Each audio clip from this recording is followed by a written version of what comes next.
I found my engagement ring receipts in our startup's payroll. I was 26 and running operations at my boyfriend's startup, Spindle. He was the CTO, the charmer in hoodies.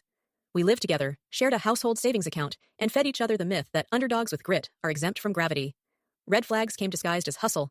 He texted investor dinner, came home smelling like cedar and cigarette smoke, and a micro-influencer ex posted from the same restaurant. Payroll landed on my desk after the CFO left, and a new vendor, Studio Lumen LLC, had no contract, just 2 fat payments for brand consulting. When I pressed, he smiled and promised docs. Later never came. Our joint rent buffer, labeled emergency fund, started bleeding into Table Counsel. He called it a temporary float and told me not to worry.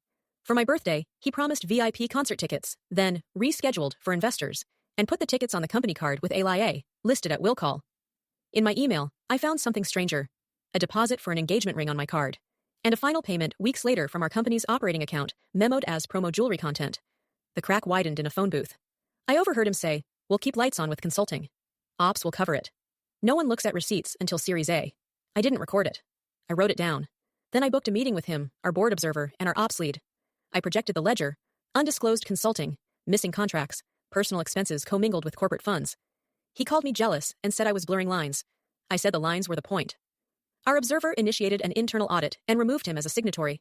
The findings were dull and damning. Studio Lumen tied back to his ex's orbit, pretend deliverables, and a reimbursable mess. He repaid the ring deposit. The company hired a real CFO. He kept his title, but lost his free pass. I moved out quietly on a Sunday. He texted, "We're victims of timing." I replied, "We're victims of choices." Spindle survived better, actually.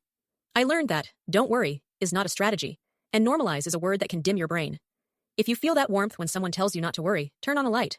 Print the ledger, invite a witness, choose the boring, lawful path that keeps your future clean.